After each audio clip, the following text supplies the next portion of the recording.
this, there will be only 8 remaining tariff rates, including zero rate.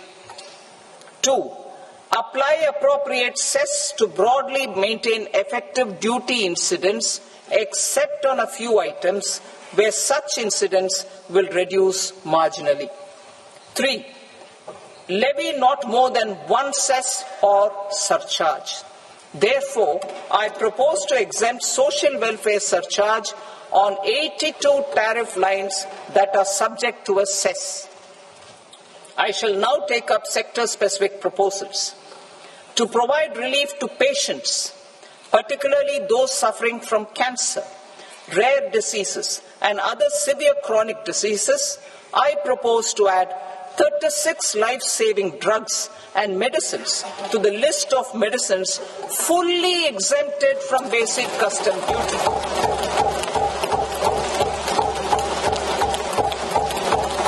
I also propose to add 6 life-saving medicines to the list attracting concessional custom duty of 5%.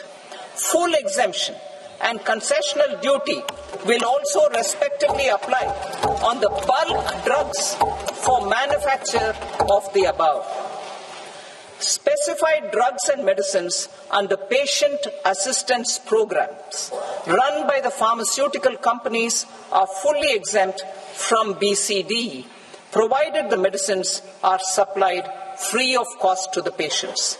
I propose to add 37 more medicines along with 13 new patient assistance programs.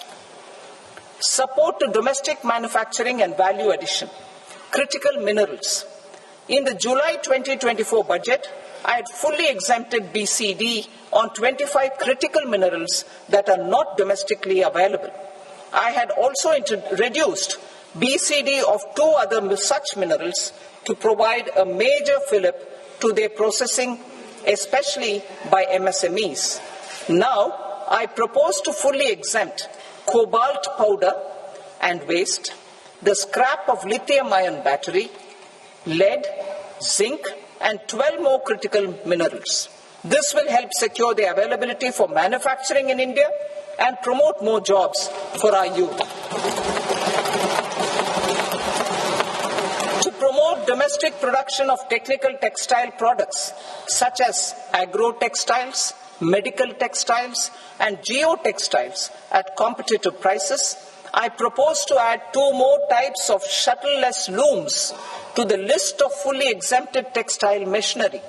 I also propose to revise the BCD rate on knitted fabrics covered by 9 tariff lines from 10 or 20 to 20% or 115 rupees per kg, whichever is higher. Electronic goods. In line with our Make in India policy and to rectify inverted duty structure, I propose to increase the BCD on interactive flat panel display from 10% to 20% and reduce the BCD to 5% on open cell and other components. In 23-24 budget, for the manufacture of open cells of LCD, LED TVs, I had reduced the BCD on parts of open cells from 5% to 2.5%. To further boost the manufacture of such open cells, the BCD on these parts will now stand exempted. Lithium-ion battery. To the list of exempted capital goods, I propose to add 35 additional capital goods for EV battery manufacturing and 28 additional capital goods for mobile phone battery manufacturing. This will boost domestic manufacture of lithium-ion batteries, both for mobile phones and for electric vehicles. Shipping sector. Considering that shipbuilding has a long gestation period, I propose to continue the exemption of BCD on raw materials, components, consumables, or parts for the manufacture of ships for another 10 years.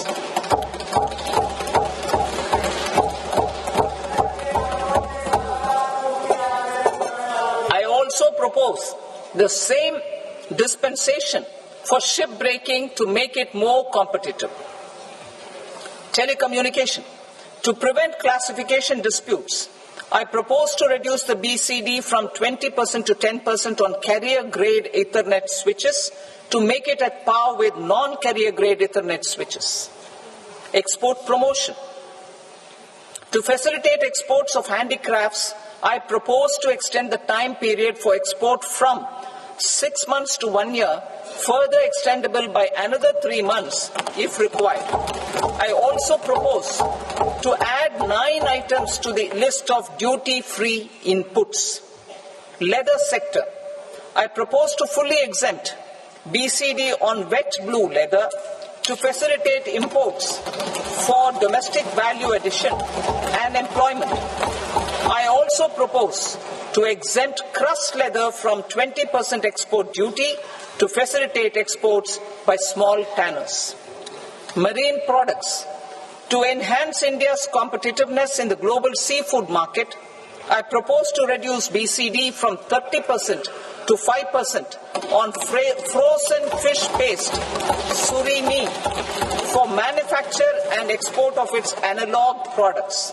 I also propose to reduce BCD from 15% to 5% on fish hydrolysates for manufacture of fish and shrimp feed.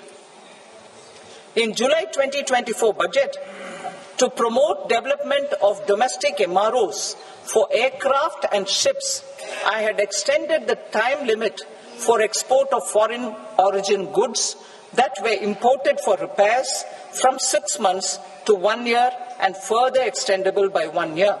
I now propose to extend the same dispensation for railway goods. Time limit for provisional assessment. Presently, the Customs Act 1962 does not provide any time limit to finalize provisional assessments, leading to uncertainty and cost to trade.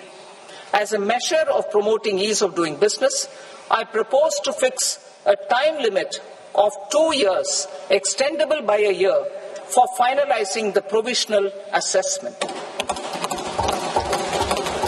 I propose to introduce a new provision that will enable importers or exporters, after clearance of goods, to voluntarily declare material facts and pay duty with interest but without penalty.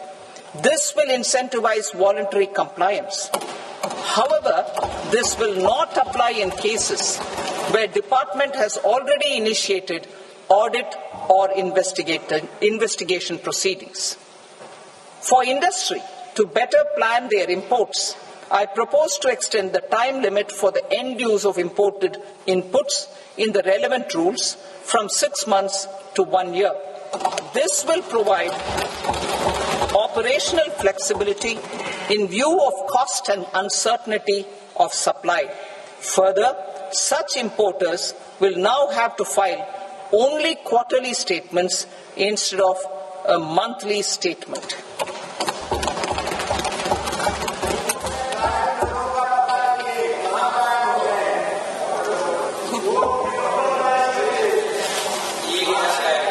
I now come to my direct tax proposals.